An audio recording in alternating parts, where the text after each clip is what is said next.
कहानी की शुरुआत एक भयानक तूफान से जूझते हुए प्लेन से होती है, जहां हमारा मेन कैरेक्टर फ्रैंक कुछ कर्मचारियों को लेकर बीजिंग लौट रहा था। शुरुआत में सब कुछ बिल्कुल ठीक था, लेकिन जैसे ही प्लेन एक भयानक रेत के तूफान में दाखिल हुआ, तभी अचानक पूरा विमान जोर जोर से हिलने लगा। अंदर बैठे सभी कर्मचारी बुरी तरह घबरा गए। अगले ही पल विमान के एक विंग में जोरदार विस्फोट हुआ और उसका एक पंखा टूटकर सीधे कॉकपिट के अंदर जा घुसा। इस टक्कर से विमान के सारे इलेक्ट्रॉनिक सिस्टम बंद हो गए, जिससे प्लेन पूरी तरह बेकाबू होकर हवा में गोल गोल घूमने लगा। अंदर खड़ा एक कर्मचारी एक ही झटके में छत से जा टकराया और बाकी सभी लोग विमान के अंदर इधर उधर उछलने लगे। अगले ही पल विमान पूरी तरह नियंत्रण से बाहर हो गया और तेज रफ्तार से नीचे गिरने लगा। जमीन पर पहुंचते ही वो एक ऊंची चट्टान से जा टकराया। टक्कर इतनी भयानक थी कि प्लेन का पिछला हिस्सा अलग हो गया और एक कर्मचारी आसमान की ऊंचाइयों से हजारों फीट नीचे जा गिरा। लेकिन इसके बावजूद विमान रुकने का नाम नहीं ले रहा था। वह बेकाबू होकर रेगिस्तान की रेत पर तेज रफ्तार से घिसटता रहा।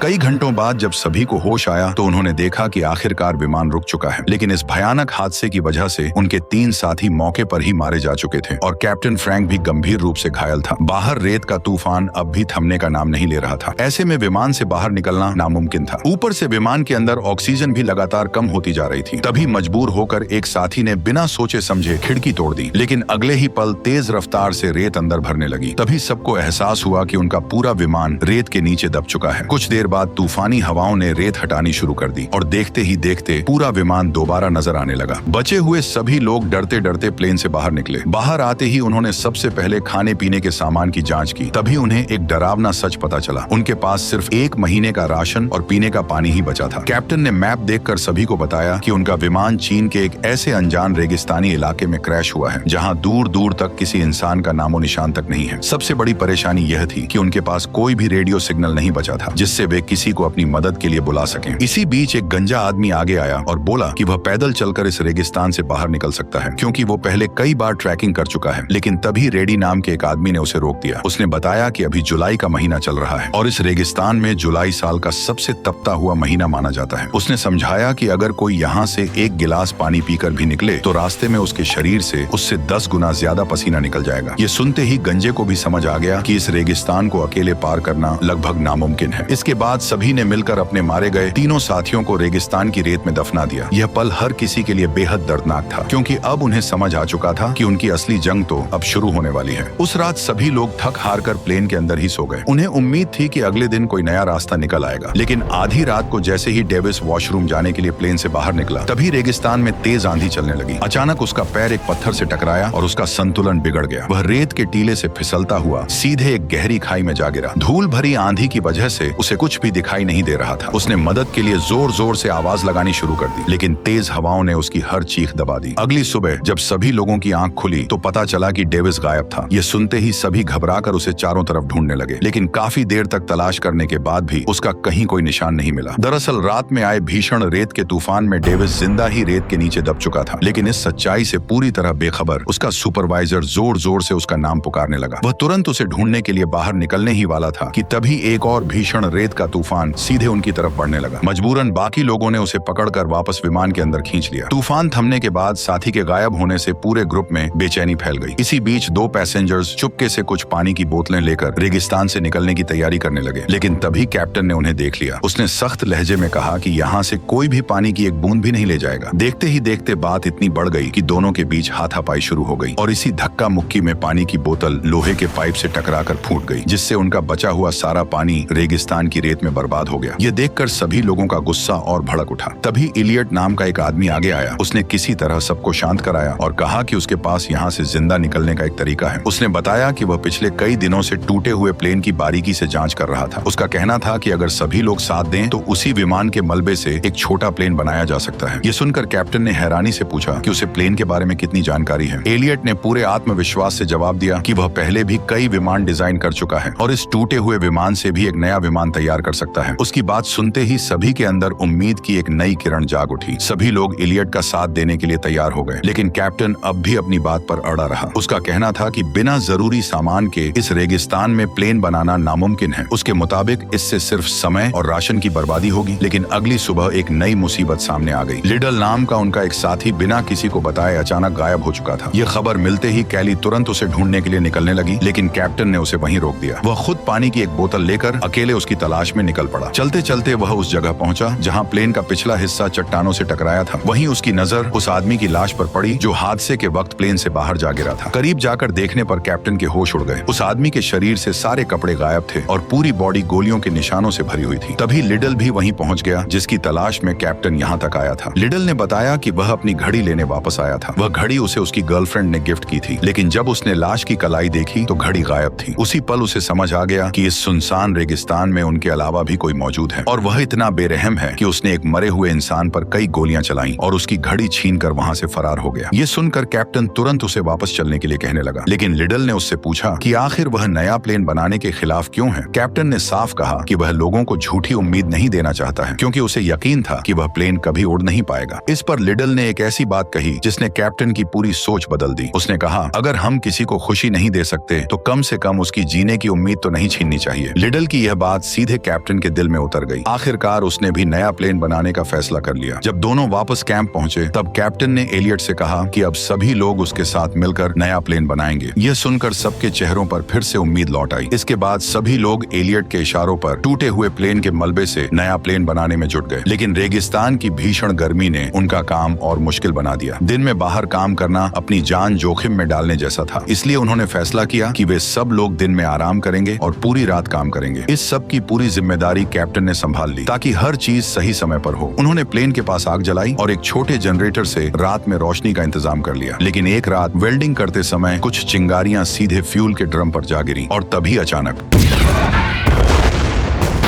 तेज धमाका देखकर आसपास खड़े सभी लोग घबरा गए। खुशकिस्मती से इस हादसे में कोई घायल नहीं हुआ, लेकिन उनका ज्यादातर कीमती फ्यूल जलकर खत्म हो गया। तब इयान ने सबको बताया कि अब उनके पास सिर्फ उतना ही फ्यूल बचा है जिससे नए विमान को बस एक आखिरी बार उड़ाया जा सकता है। फ्यूल खत्म होने की वजह से अब रात में काम करना नामुमकिन हो गया, इसलिए उन्हें रेगिस्तान की झुलसा देने वाली धूप में ही काम करना पड़ा। सूरज की तेज गर्मी हर पल उन्हें कमजोर कर रही थी, फिर भी उनमें से किसी ने हार नहीं मानी। सभी लोग पूरी जान लगाकर नए प्लेन को तैयार करने में जुटे रहे। कई दिनों की कड़ी मेहनत के बाद उनके सामने सबसे मुश्किल काम आ खड़ा हुआ। उन्हें प्लेन का भारी भरकम विंग अपनी सही जगह पर फिट करना था। इस काम में गलती की कोई गुंजाइश नहीं थी, क्योंकि अगर विंग एक बार रेत पर गिर जाता तो उसे दोबारा उठाने के लिए कोई क्रेन नहीं थी। बिना एक पल गवाए सभी लोग मिलकर चेन की मदद से उस भारी विंग को धीरे धीरे नीचे उतारने लगे। लेकिन तभी अचानक चेन बीच से टूट गई। भारी विंग बेकाबू होकर नीचे गिरा और सीधे प्लेन के ढांचे से जा टकराया। यह नजारा देखकर सबको लगा कि उनकी कई दिनों की मेहनत अब बेकार हो गई। लेकिन तभी मैक्स प्लेन के अंदर से बाहर निकला और खुशी से चिल्लाकर बोला, काम पूरा हो गया। ये सुनकर सभी लोग हैरान रह गए। जब एलियट ने ध्यान से देखा तो विंग सचमुच अपनी सही पोजीशन पर मजबूती से लगा हुआ था। ये नजारा देखते ही सभी लोगों की खुशी का ठिकाना नहीं रहा। कई दिनों बाद पहली बार उन्हें ऐसा लगा कि शायद अब वे सच में यहाँ से जिंदा निकल जाएंगे। खुशी के मारे सभी लोग नाचते गाते हुए जश्न मनाने लगे। साथ ही साथ उन्होंने रेगिस्तान की रेत हटाकर एक छोटा रनवे बनाना भी शुरू कर दिया ताकि प्लेन आसानी से उड़ान भर सके। लेकिन उनकी जंग अभी खत्म नहीं हुई थी। कुछ दिनों बाद रेगिस्तान का मौसम अचानक बदल गया। आसमान काले बादलों से भर गया और लगातार बिजली कड़कने लगी। सबसे बड़ी चिंता पेट्रोल से भरे प्लेन के विंग की थी। अगर उस पर बिजली गिर जाती तो पूरा प्लेन धमाके के साथ उड़ सकता था। इसीलिए सभी लोग अपनी जान बचाने के लिए फौरन सुरक्षित जगह की तरफ भागने लगे। लेकिन एलियट वहीं खड़ा रहा। वह अपनी कई दिनों की मेहनत से बनाए उस प्लेन को छोड़कर नहीं जाना चाहता था। उल्टा वह सीधे उसके ऊपर चढ़कर खड़ा हो गया। तभी आसमान से बिजली ठीक उसी की तरफ पड़ने लगी। लेकिन ऐन वक्त पर कैप्टन दौड़कर आया और अचानक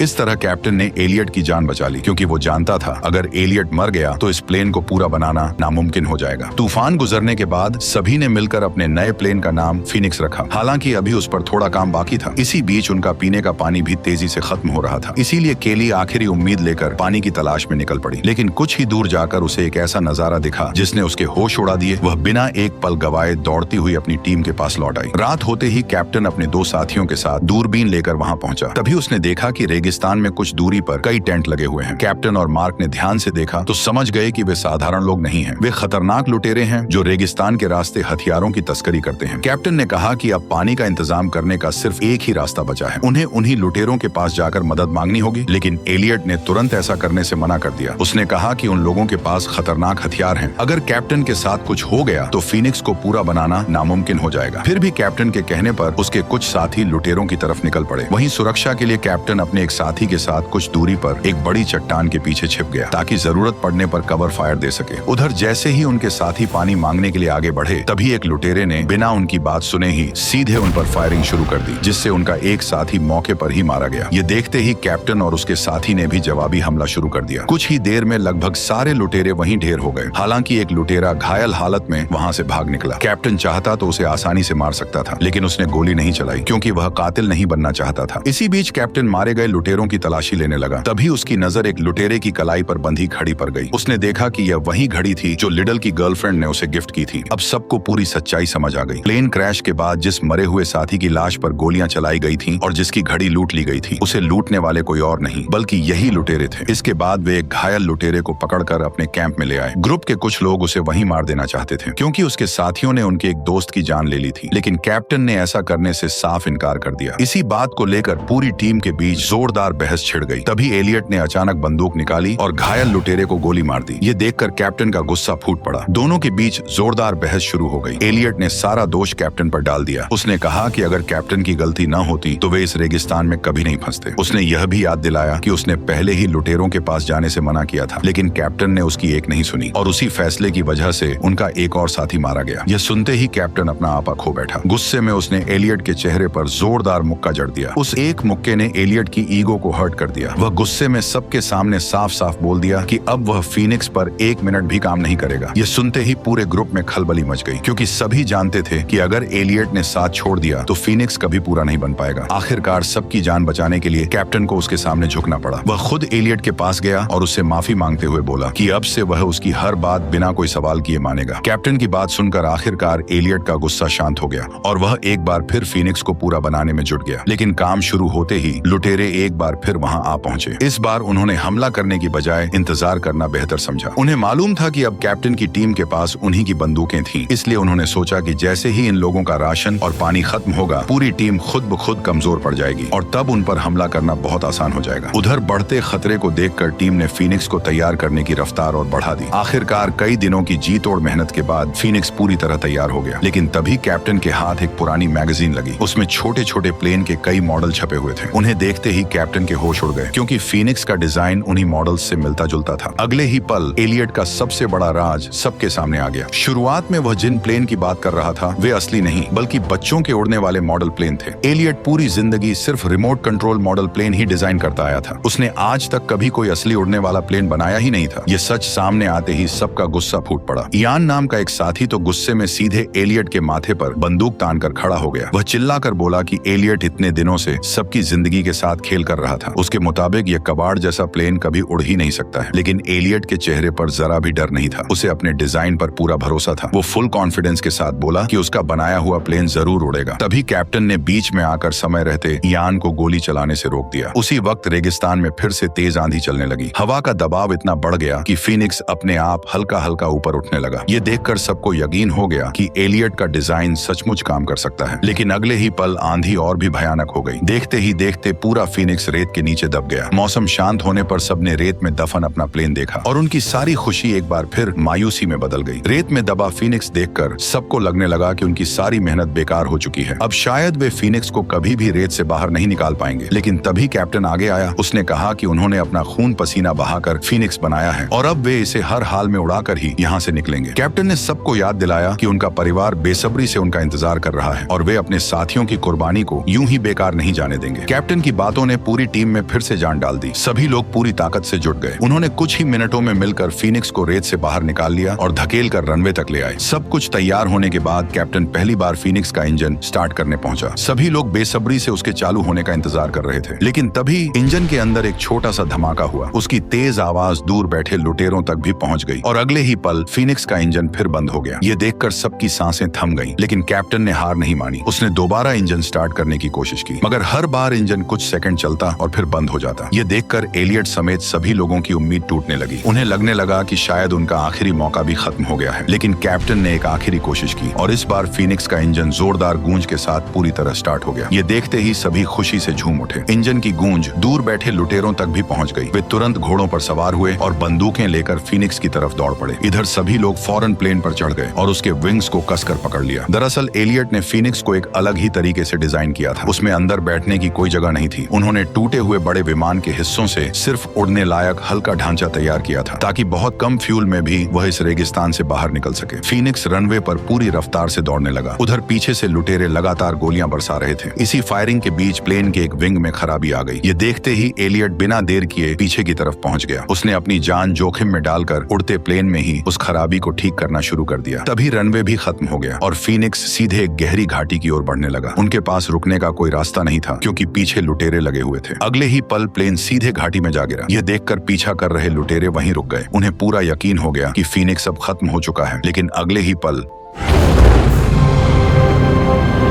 दरअसल नया विमान इतनी बेहतरीन तरह से तैयार किया गया था कि वह आसानी से आसमान में उड़ने लगा। यह नजारा देखकर सभी लुटेरे दंग रह गए। उन्हें यकीन ही नहीं हो रहा था कि इतना टूटा फूटा विमान सच में उड़ सकता है। वहीं दूसरी तरफ फीनिक्स में सवार सभी लोग खुशी से झूम उठे क्योंकि कई हफ्तों की उनकी जी तोड़ मेहनत आखिरकार रंग ला चुकी थी। उन्होंने नामुमकिन को मुमकिन कर दिखाया और मौत को मात दे दी। इसी के साथ इस शानदार कहानी का अंत हो गया। आपको यह वीडियो कैसी लगी कमेंट में जरूर बताना और चैनल पर नए हो तो वीडियो को लाइक कर चैनल को सब्सक्राइब भी कर लेना। Okay bye.